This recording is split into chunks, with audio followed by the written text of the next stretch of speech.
Hello guys, this is Karthika. கடந்த ஞாயிற்றுக்கிழமை அன்று இமாச்சல் பிரதேசத்தில் சட்லஜ் ஆற்றில் கார் கவிழ்ந்து காணாமல் போன சென்னை முன்னாள் மேயர் சைதை துரைசாமியின் மகன் வெற்றி துரைசாமி. இவருக்கு வயது 45. இவர் காணாமல் போனதை எல்லா மீடியாக்களும் செய்தியாக வெளியிட்டது. 2 நாட்களுக்கு பிறகு சட்லஜ் ஆற்றின் கரையோரத்தில் சில உடல் பாகங்கள் கிடந்ததாக இமாச்சல் போலீசார் கூறினர்.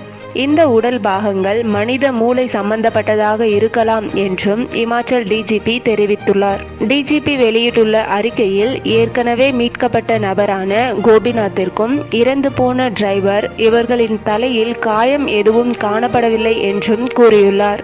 மேலும் வெற்றி துரைசாமி ஒருவேளை இறந்திருக்கலாம் என்ற சந்தேகமும் எழுந்துள்ளது. இவரின் தேடுதல் நடவடிக்கைகளுக்கு உதவி செய்ய கடற்படையின் சிறப்பு டைவர்ஸ் குழு தொடர் முயற்சியில் ஈடுபட்டுள்ளனர். இதற்கிடையில் சைதை துரைசாமி அவர்கள் தனது மகனை கண்டுபிடிப்பவருக்கு 1 கோடி ரூபாய் பரிசு வழங்குவதாகவும் செய்திகள் வெளியானது. சட்லஜ் ஆற்றின் அருகில் உள்ள பழங்குடி குடியிருப்புகள் உள்ளன. அங்கிருந்தும் தகவல்கள் எதிர்பார்க்கப்படுகிறது.